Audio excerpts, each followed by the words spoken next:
We are recording. We are live on the Rugby Muscle podcast. I'm as always TJ. I'm a strength and conditioning coach. I specialise in training and nutrition with amateur rugby players. How long have we been doing this together? How long did we first start? I know it's close to 10. I've been doing this for over 10 years on my own, and you've been doing this for over 10 years on your own. Are you talking about coaching? Or are you talking about being on a podcast? No, coaching.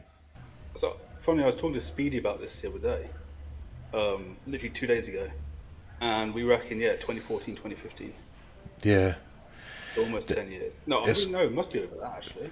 Yeah, because we graduated in 2011, mate. So, Yeah. Alex, there are people on this podcast listening for the first time potentially who don't know who you are. Introduce yourself. So my name's Alex. I am the assistant head coach at Kabuki Strength. I work with powerlifters primarily, but now drifting into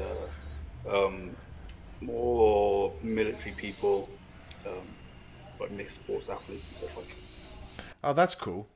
I always think that rugby is like the ultimate of this, and like that's why I like coaching rugby players, is because actually like when you and we want to talk about this today is simplifying the whole world of strength and conditioning. But I think the more broader you go, the simpler you have to go, right?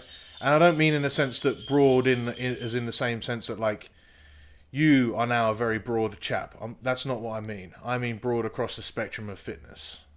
And I think the broader you go, the more there is a need to simplify. I think because you're going broader, I guess that's because you're not specializing, right?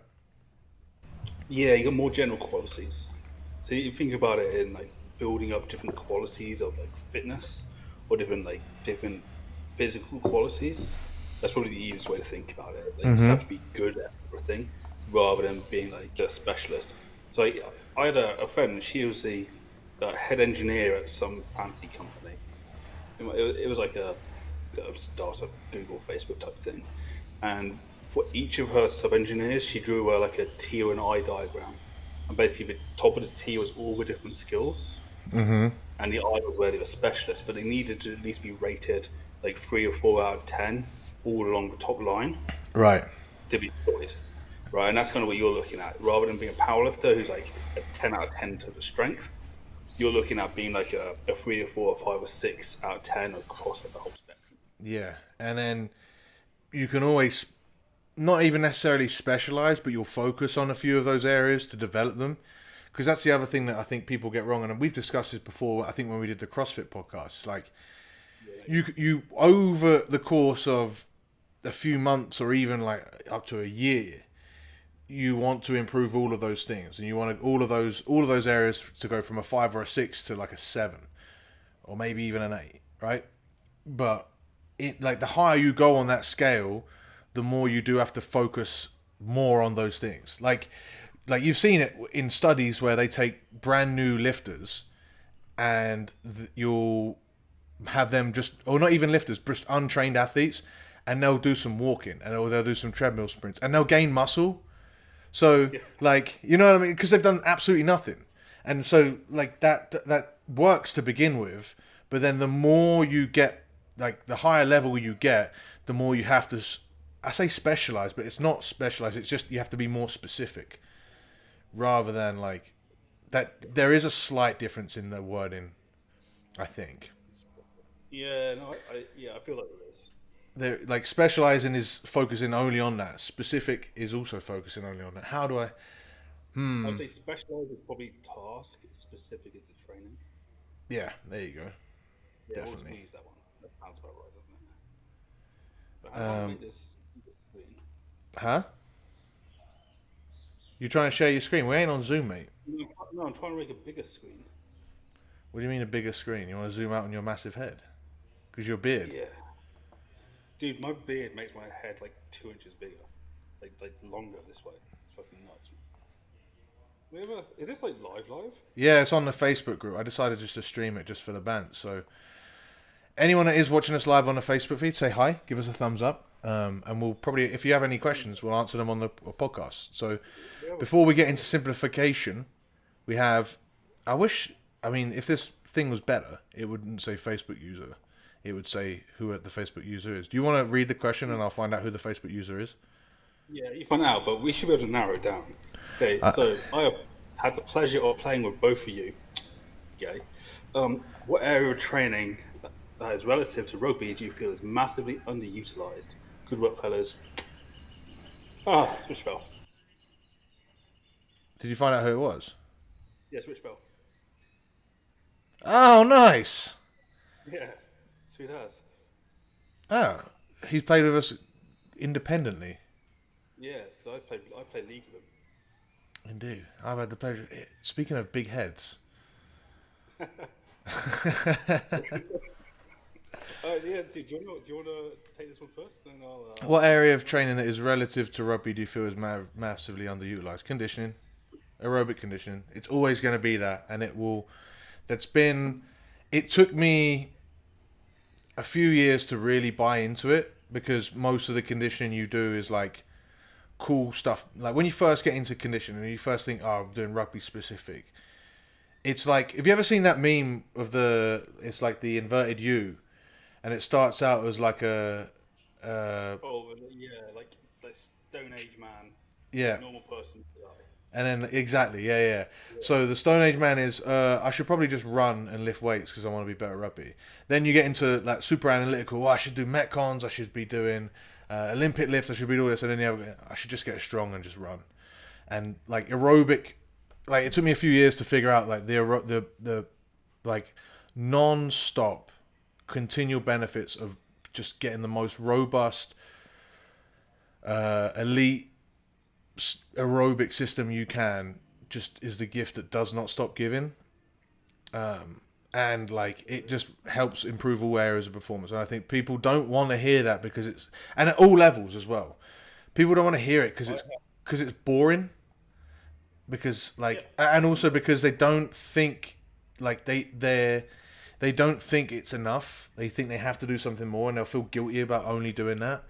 But like I've said this story before, I think on the podcast, I've definitely written about it.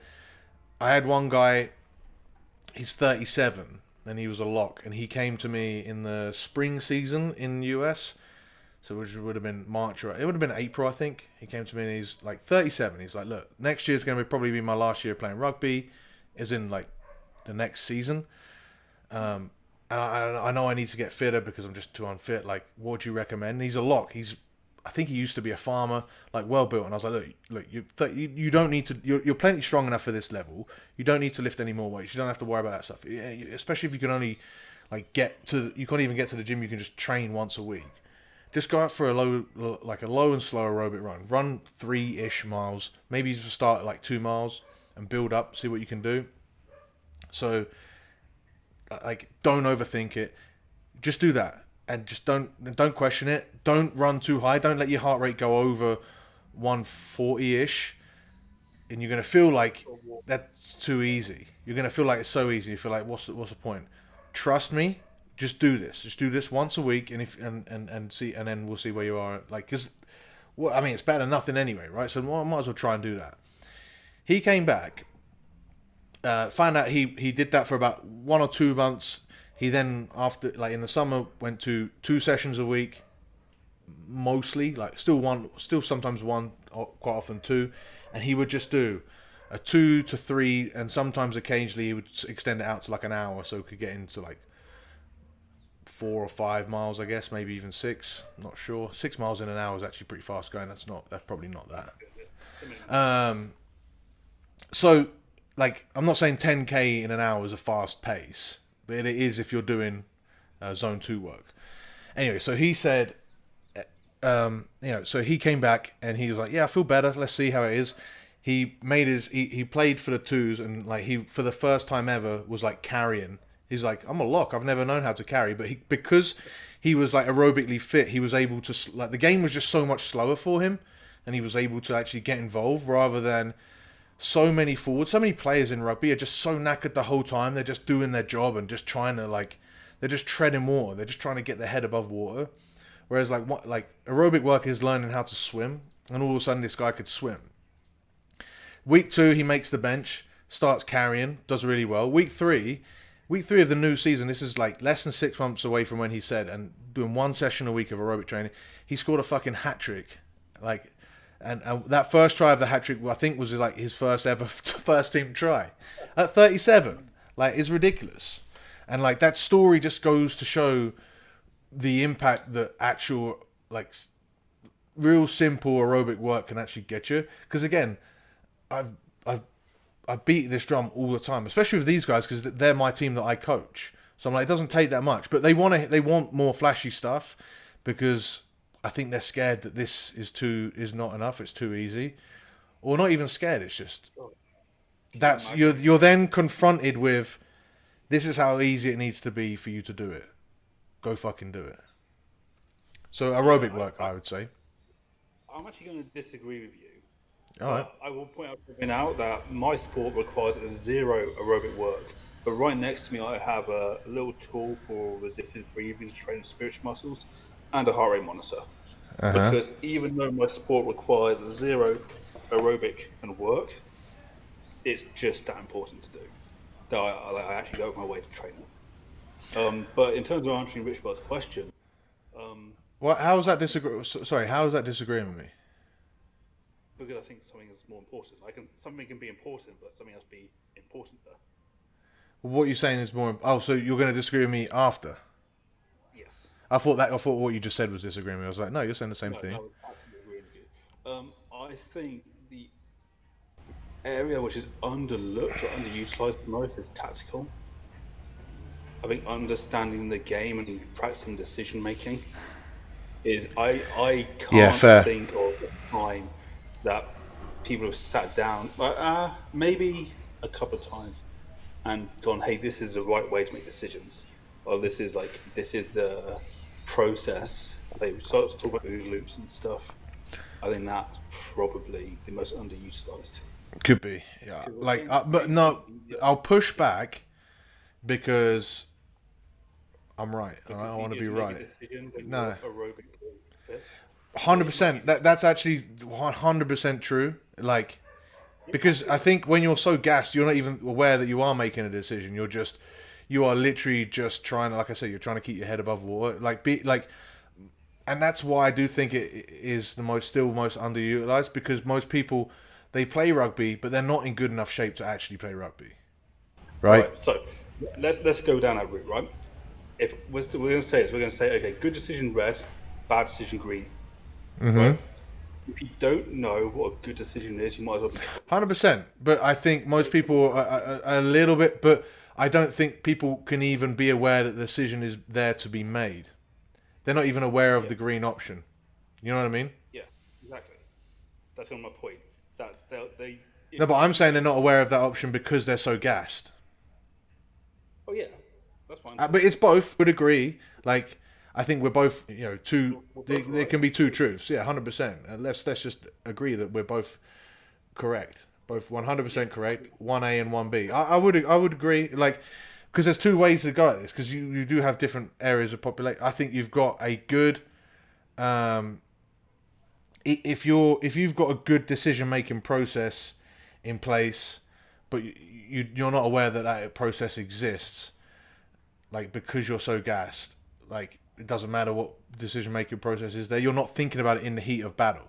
At the same time, you are right. You'll get a lot of people, probably the same people that constantly complain about the amount of kicking in rugby because they don't understand the tactical game involved. That even if they got really fit, they wouldn't be aware that these decisions exist.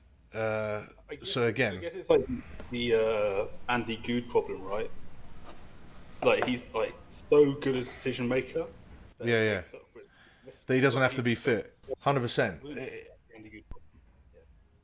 Or the PSP's problem, or like the who's the winger for England that Eddie Jones loved? Joe Thockner-Singer. You could be such an unreal athlete, right? That all of your, like, you make terrible decisions, but because you're such a beast, it doesn't really matter. So again, yeah, it works both ways. I'm hoping this is Sam who said, even if you're capable of making a decision, breathing out of your ass clouds that process.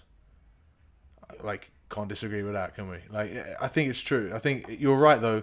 And the other thing where I was going to push back was you said that it's about um like it's an underutilized tool, but I don't think it is because I think people are trying. Like clubs up and down England and now in the US as well have all got those VO cameras. Have you ever heard of these? No, man. What's this? A VO camera. It's like a 180-degree camera, and you put it up on the side of the pitch, and it like sort of. Oh yeah, I guess it doesn't automatically follow the ball, but AI makes it follow the ball, I guess, or something. And so everyone now, like, if you think back to if we were talking about 2011 and 2012 when we were playing with Sam Richbell, right? You'd my team had a camera, but it was rare, and even then, like we'd have one video session a month, and that was like a decent enough level. Teams now at every level have cameras like for their games, right? So that is such a great tool to utilize your decisions and your decision making and what options are available and why decisions have been made and to improve, right? So I think that is getting more and more utilized. The problem is probably most people get those videos and then they just watch their own highlights and they go, look how fucking awesome I am. yeah. Sure. That's exactly what people do. Like, oh, look at this. Yeah, but what about this here where you could have passed it and then you just took it into contact and you had a 3-on-0 outside you? I don't know. Fucking overrated. You know what I mean? That happens all the time. Yeah, for sure. But if you did utilize that, I do think that's definitely something that I think people should. Like, generally being proactive is something that's underutilized, and maybe that's not like.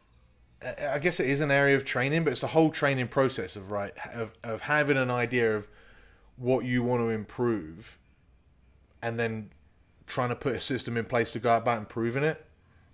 Like that, most people don't even do that with strength and conditioning, but that isn't limited to strength and conditioning as well. Sweet. Wow, the answer to that question really is. Yeah, I know. You think that comes from like? I think we've already discussed this as well, but it's a point I always want to make is like when people go to training, they don't see it as training; they see it as a competition to get their starting jersey on the weekend, more often than not, and therefore you don't put yourself in a position to expose yourself to things that you could improve upon. So, we nailed the shit out of that question. I wanted to talk to you because you normally, actually, I just like talking to you, mate. You're a nice little easy softball intro into us getting back into interviews. You've recently just done the Kabuki Strength Week. Kabuki Strength Week, Kabuki Education Week, Kabuki Strength Education, Kabuki Education. The Kabuki Education Week, and you gave a talk on. Simplification of exercise selection in strength sports.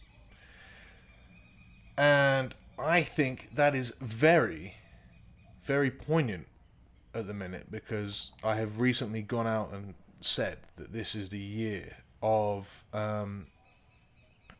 simplification. Actually, I think I might have even, if I can check one of my old emails, this is the year of Me about 5 minutes ago, mate.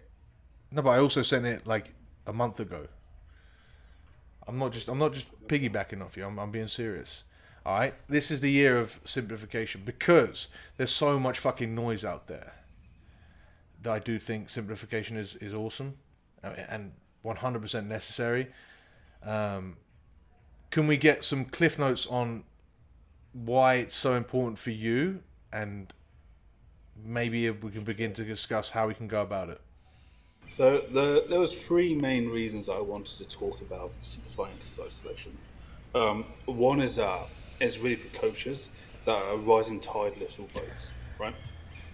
So we have this idea that as like a team or a group, coaches can get better, and that makes everyone else around you better by improving the quality of the coaching industry. And this isn't just strength coaches; like all coaches can get better if they can understand stuff.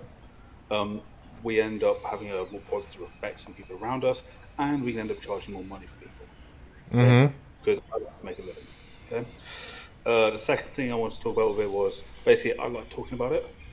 I spend a lot of my time thinking about it, and I get to do what I like most of the time. And then finally, we don't just stand on the shoulders of giants.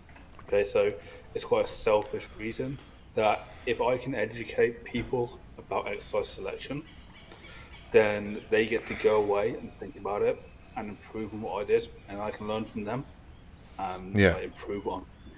So that's kind of why I wanted to talk about it. Um, Can I go back to that first one?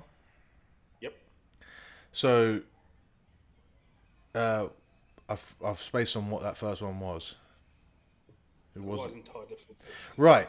So, are you saying that by simplifying this process, like we're not like what happens?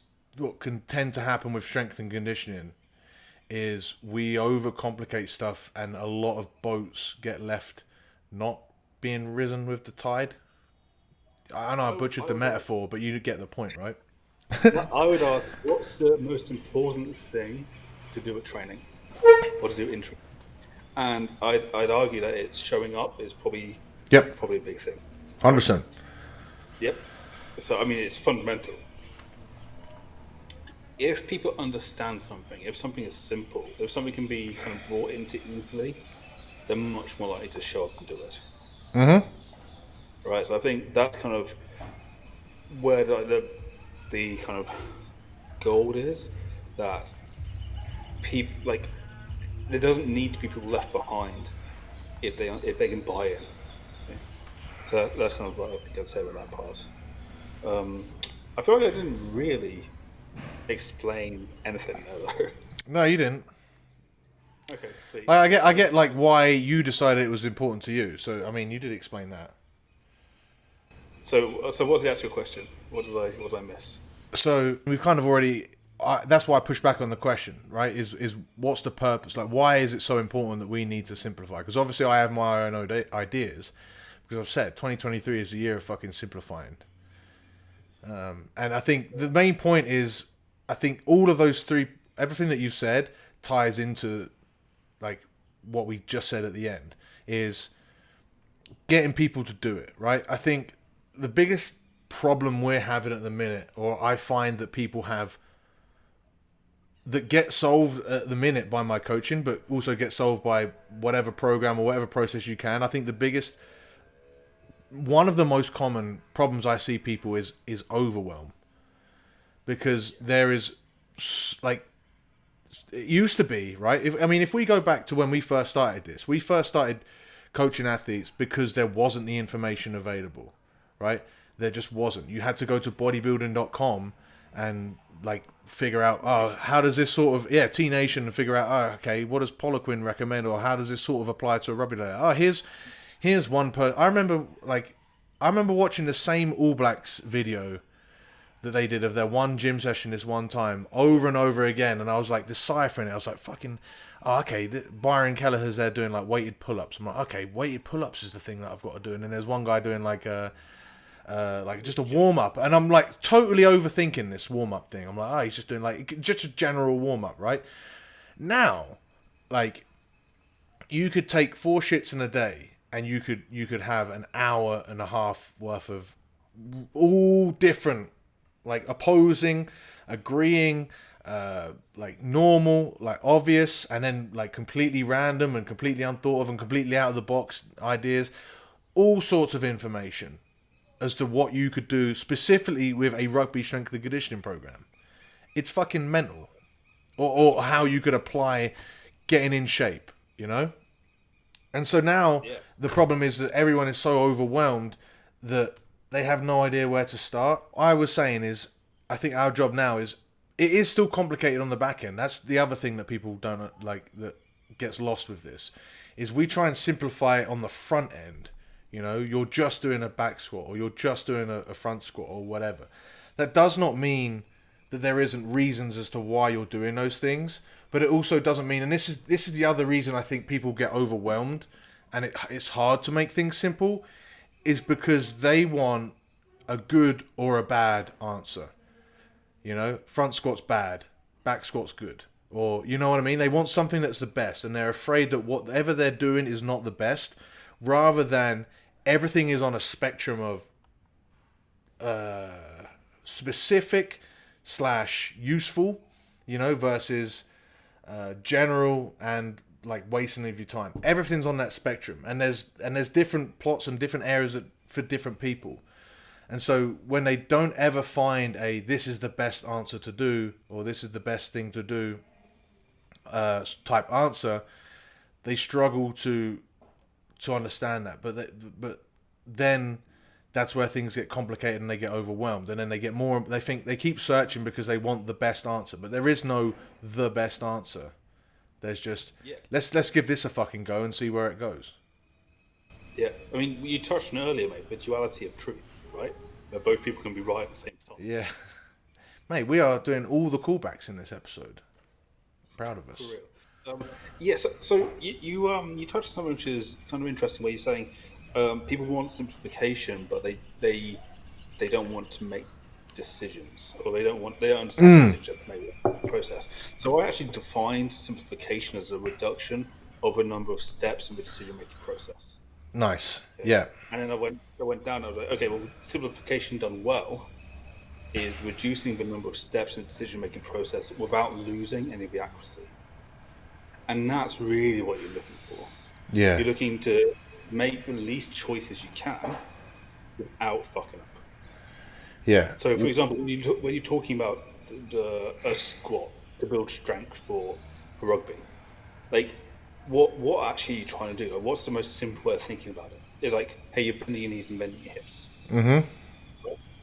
So that's like your big criteria to fulfill, kind of. I'm not going to talk about force vectors here because it's just There's lots of other things. Yeah, you could contribute different starting points that would lead to a squat. Yeah, well, we wouldn't even worry about that. But okay, well, are you doing the same kind of movement pattern, right? Yeah. So the joint is the same. Sweet. Now, how heavy do you actually have to lift in rugby? Not that heavy. No.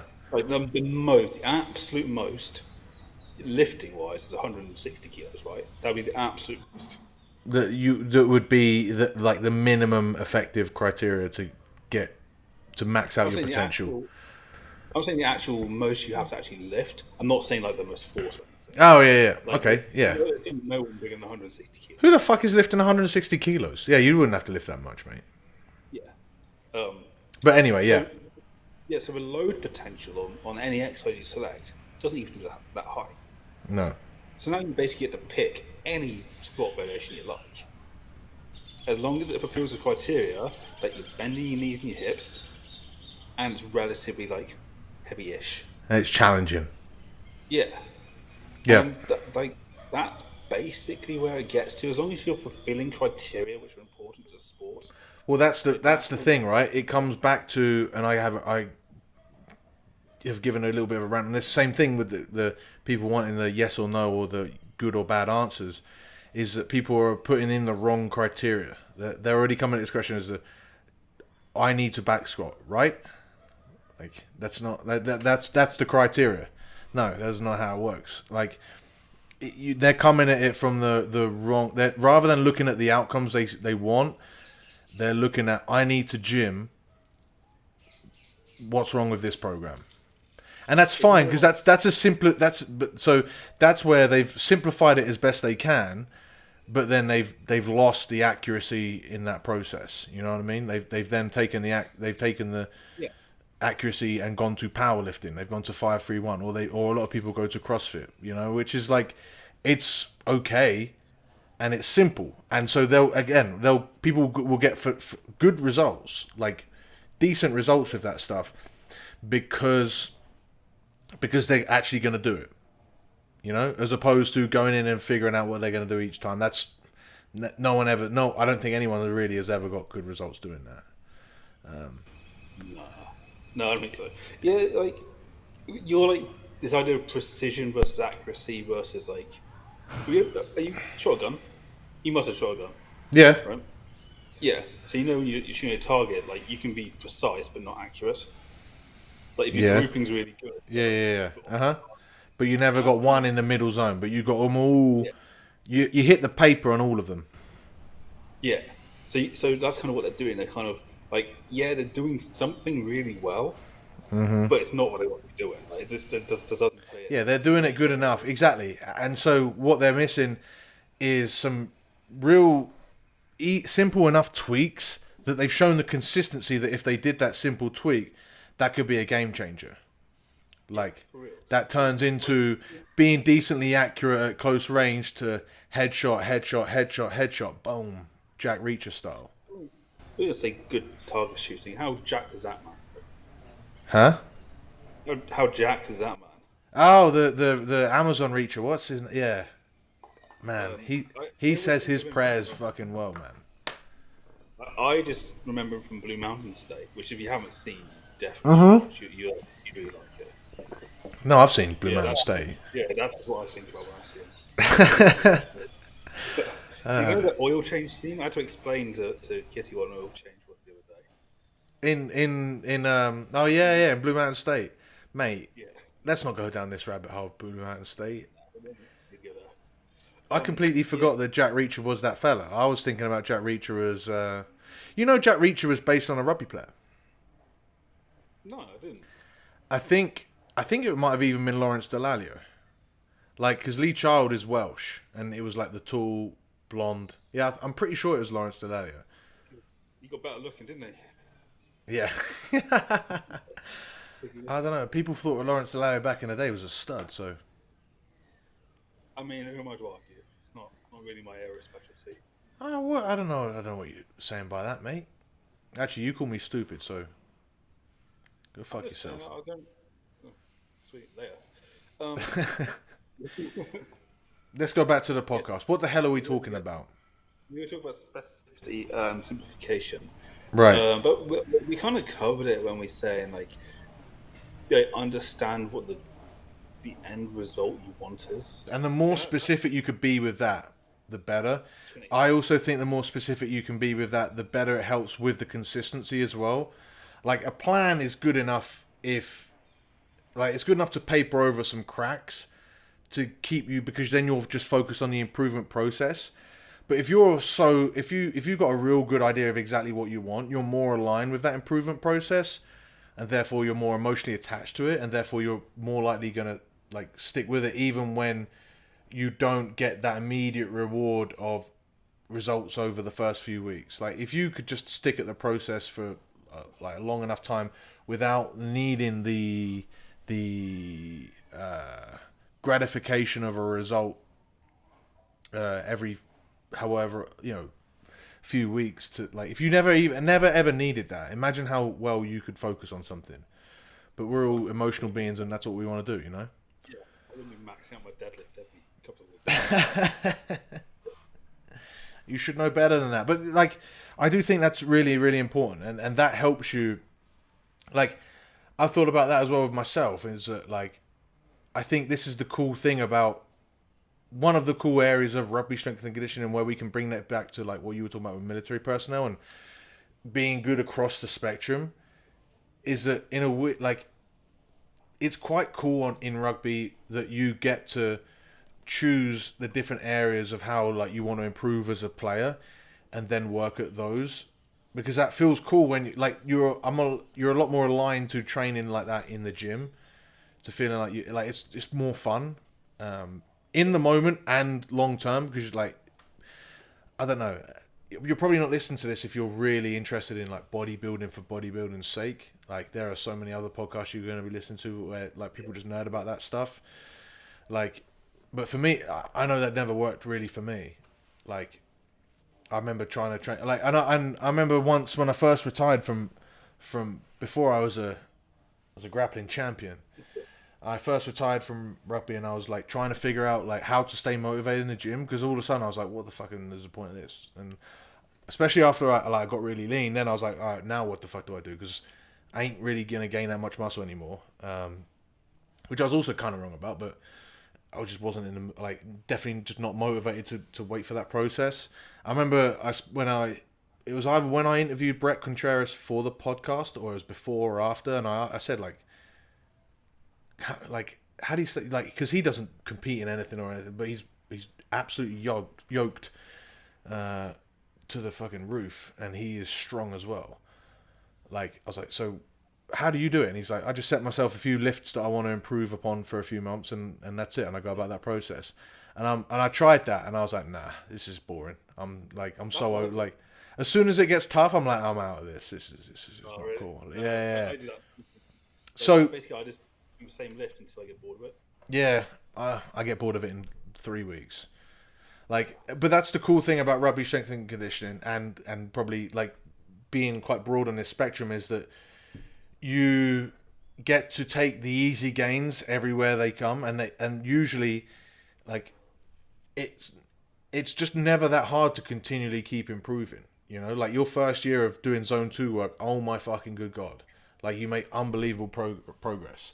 You know, and then you go into some, or during that phase even, you can go into like zone 5, or even like ATP, like all out power work, right? And all of a sudden, again, like alactic threshold stuff, all of a sudden you just make massive improvements in your game. Then you like it's ridiculous, and then you do lactate stuff, and that makes small improvement, and it's also kind of fun because you it's now easier than it was before, and you can enjoy pushing yourself harder in a weird way. But as soon as it gets really hard and you're not making any progress anymore, well, you've plateaued. Pull out and do something else. For real. I think that idea of you have so much improvement to gain from your initial zone 2 work is fucking massive. Like, so I started doing zone 2 work before we went to Spain, so last summer, or summer just gone. And my zone 2 work, I was literally walking, and I stopped. I just stopped, like. You have to stop walking.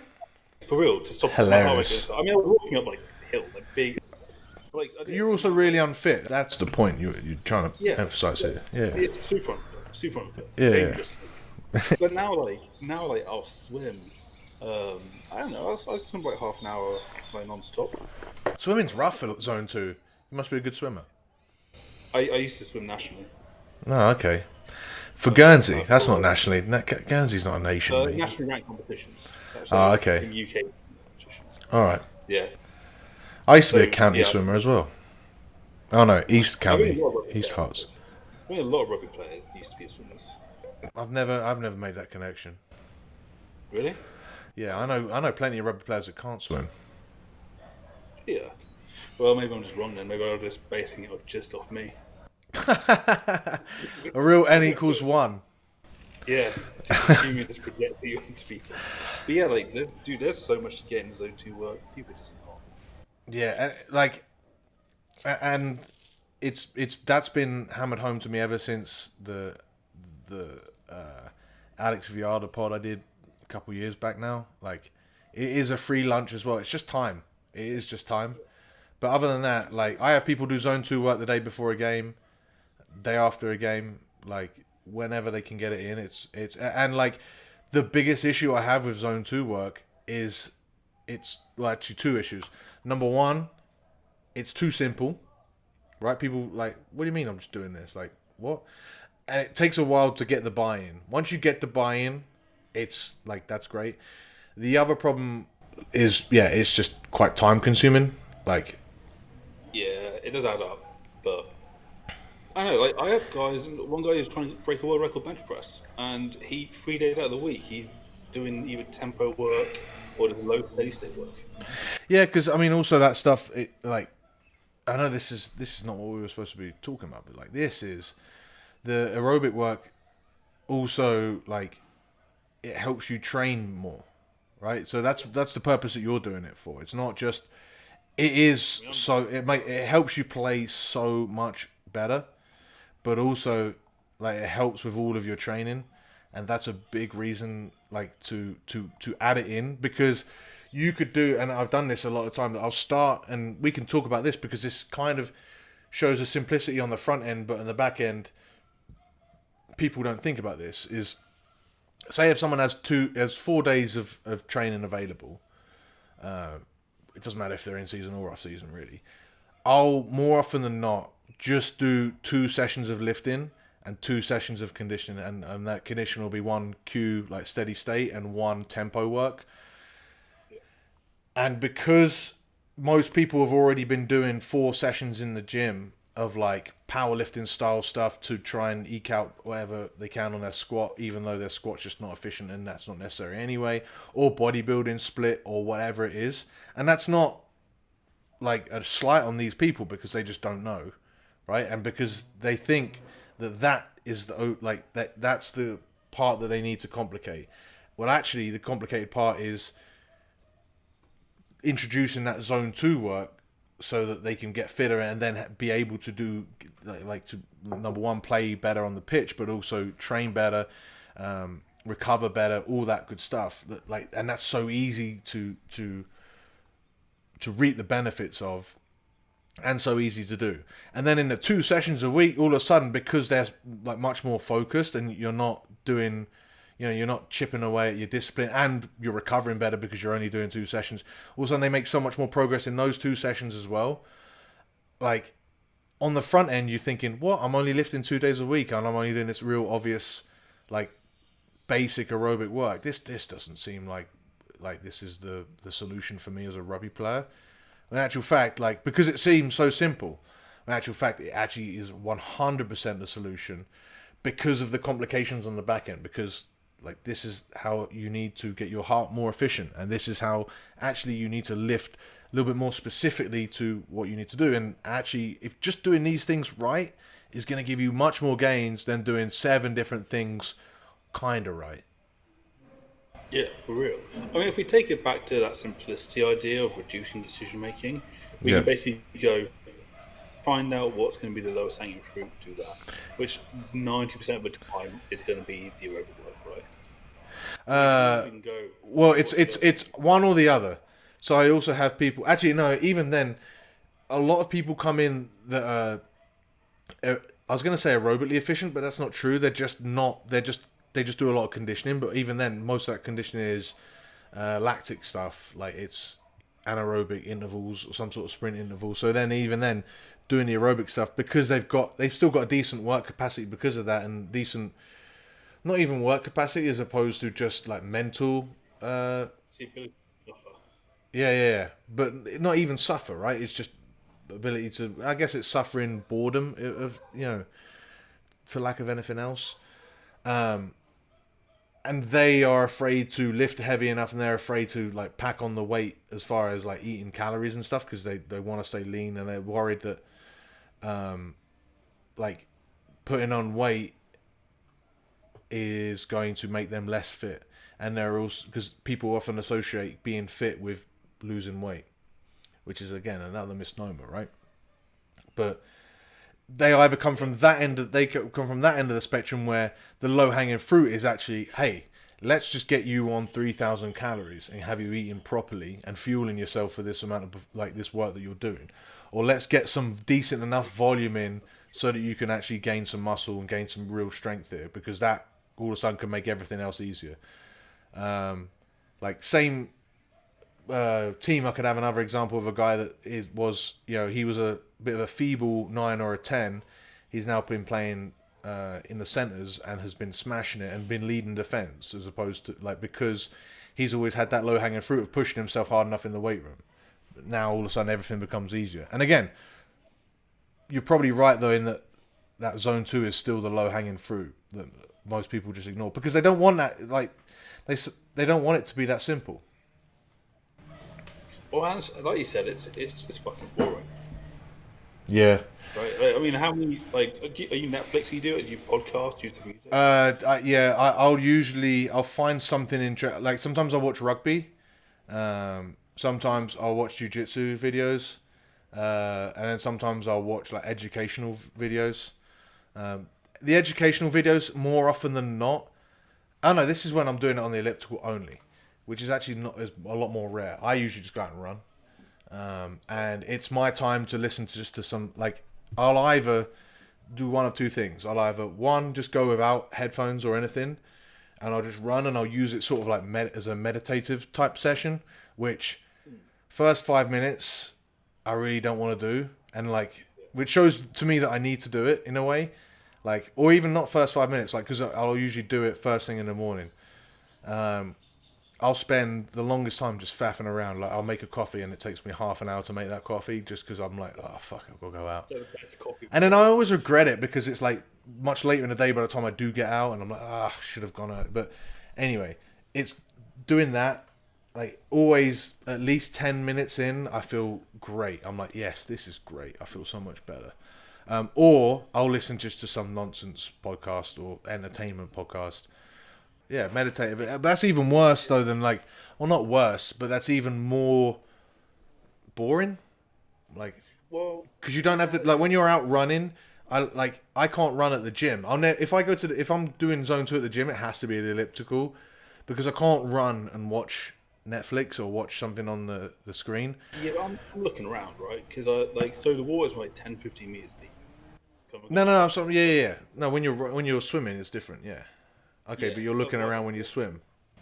yeah, I wasn't walking or running on the cliffs, so it's like it's in nature anyway.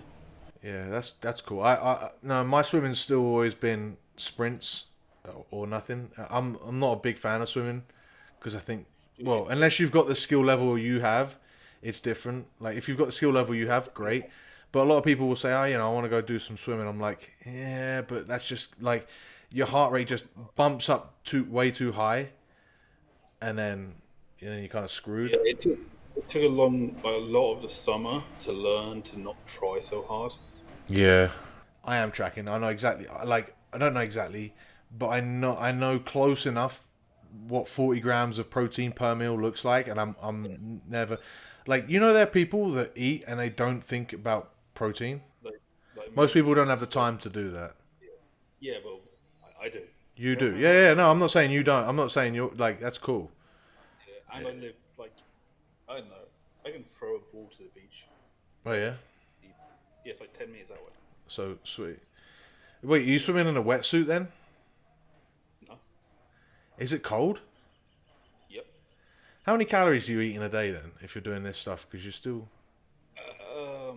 A How lot. often are you swimming? Probably 3 times a week right now. And how long are those sessions? Oh, like hour maybe. But some of it, I'm not swimming the entire time, Okay, right? because like the is the calorie burn in swimming pretty comparable to running?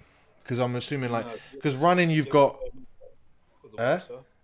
You have the thermal effect of the That's what I was water. gonna say, but you don't have the effect of carrying your body weight like you do with running. Like running burns a shit ton of calories because you're pounding your body weight on the ground essentially, right? Swimming, you're not like I've never for fat loss as well. I've never encouraged swimming in a freezing pool. I mean, in a freezing sea, it could work. That's why I was thinking about it. It's just an I interesting. don't know. I just eat. No, I know you don't, but it's just interesting. It's popped up, but no, Uh, I've never I liked think swimming it's for weight because again, you're not weight bearing, so you get the thermic yeah. effect. Like because obviously everyone's heard that. I think since been debunked, but that thing about Well, Michael Phelps having his like million oh yeah, egg baps every day or something, yeah. like egg sandwiches, uh, like. But that is a big thing, but also you ain't getting through the amount of work that fucking Michael Phelps is getting through on a daily basis. I can tell you that before this podcast, I ate pasta for two. If that makes sense. Like Oh, so did I. 2 times a week, pasta, and then that's no dinner after this. I actually did that exact same thing as well. You know what I've recently been doing for food? This is way off topic, but we're all right. We've Yeah, nailed the go for it. simplicity part, right? Actually, this leans into the simplicity. To simplify my nutrition, right? We've been doing like a Sunday cook up, and we've just been making like lunches and dinners for the weeks, just because we work like we're trying to sometimes do 2 sessions a day because we've got jujitsu in the evening, Okay. and jujitsu doesn't finish till like 8:30 ish, like 9 o'clock, and we want to go to bed like yeah, so we want dinner to be ready like just for us to just get in, heat it up, and then like we don't have to mess around doing that. And then the same thing for lunch, like because we've been going to the gym around lunchtime if we do gym, or if we or if we do a lunchtime BJJ session, or if we're just working, like it's still just there and it's prepped. But what I've been doing recently is I'm having this exact same lunch. I'm having the exact same thing for breakfast, lunch, and then my pre-training meal is all the exact same. Yeah, And I it love that. just like the mental bandwidth that's been saving me is like ridiculous Yeah, because I don't have to think yeah. about it. Like, yeah, it's Decision fatigue is a thing, man, for sure. yeah.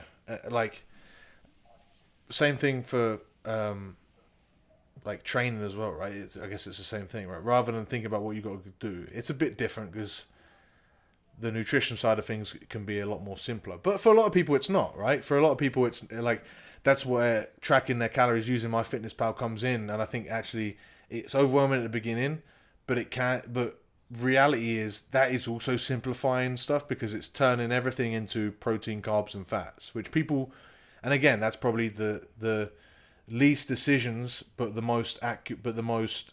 What did you say? Whilst keeping not the accuracy. What did you say? You got to keep the Resolutions, usually what I say. by keeping the resolution, by keeping the like, making sure that you're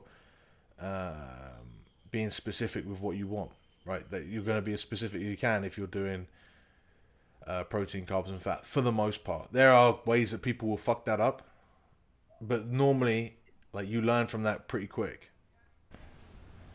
Yeah, I mean that's fair to say. I think anything where you make less decisions, simpler. Yeah, and I think but then there might be stages where you have to make more decisions before, like when it comes to nutrition, right? Like, so you don't count your calories or even track it or whatsoever, like, but you have done previously at some point to the point where you're now at least aware of the base level of stuff that then now don't have to make less decisions because of your education previously. You know what I mean? Yeah, I know what it looks like to get enough protein in, for example. So I know like what ball leg that is. I know how. Yeah, Yeah. if that makes sense. Yeah. Like I always think that, like even like when I go through periods where I'm not tracking, Good. Yeah, no, I can see that. there are people that eat and don't think about carbs. The people that don't know what a carb. My dad doesn't know what carbs are. Yeah, he does. No, he doesn't. He's like, what does that mean? I'm like, what do you mean? What does that mean? Is a fruit a carb?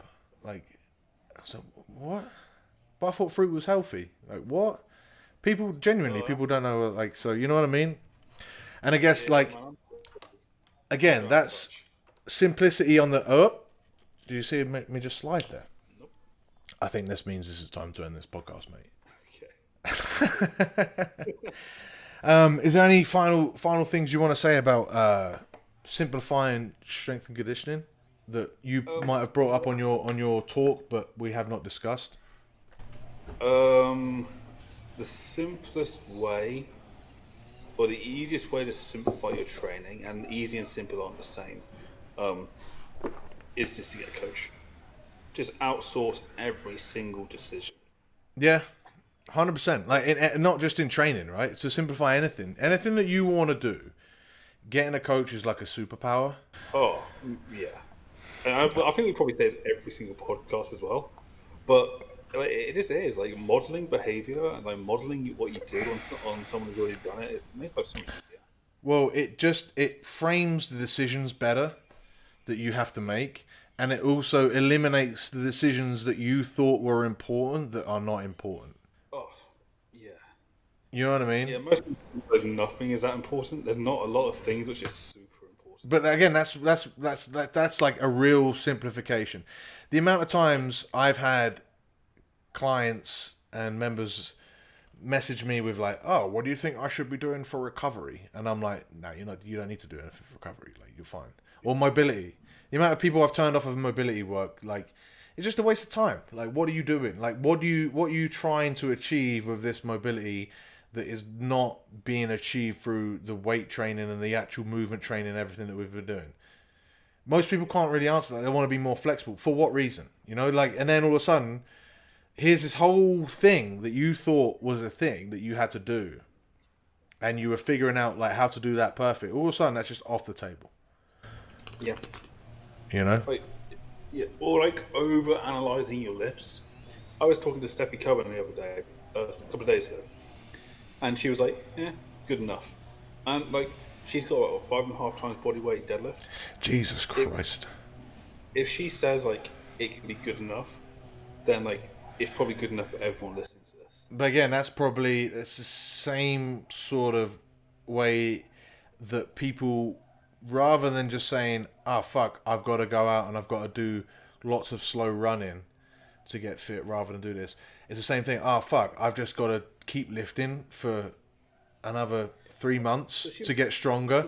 Like, no, I want this one tweak in my thing that's going to make everything easier. The other thing with tweaks and adjusting, a lot of form adjustments, more often than not, like they make you weaker in the beginning, like they're addressing weaknesses.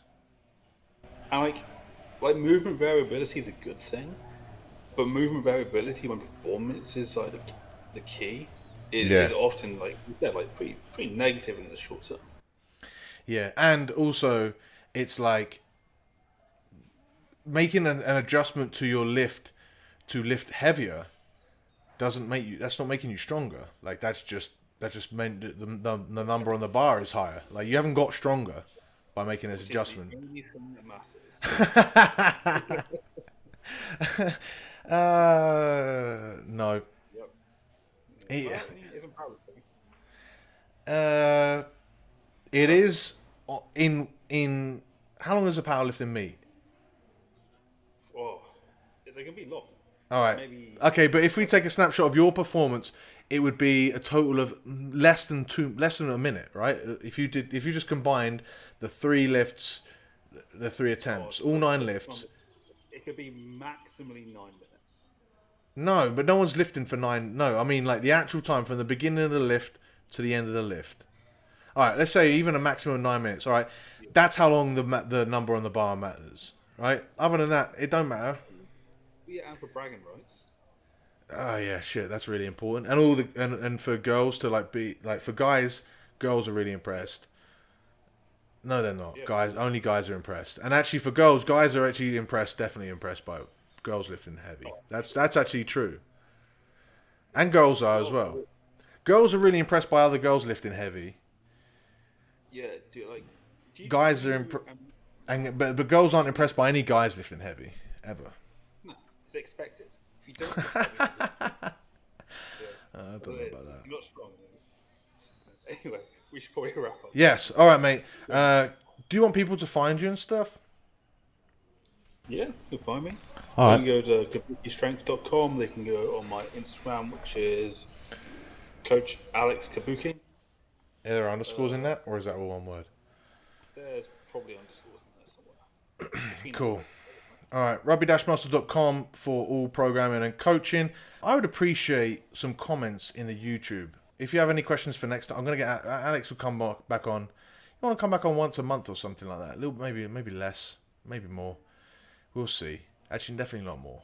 I'm not going to do you more once a month. Let us know in the comments below if you have any questions, or just bump up the algorithm by putting a comment in there and give us some reviews. We've been doing this podcast now for quite a bit, and you can see the improvements that we've made. Look how good. This is the first time Alex has been on the podcast and he's been audible properly.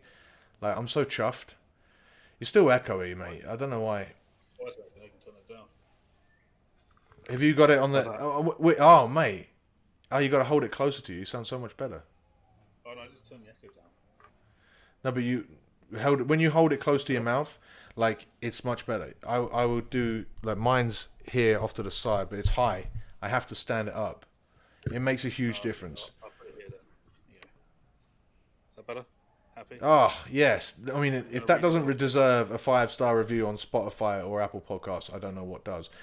Those reviews really do help. I know it seems like it's an insignificant thing, and it's like I've listened to a few, but no, give those reviews. They really do help. Thank you guys so much for listening, and we'll see you in the next one. Cheery.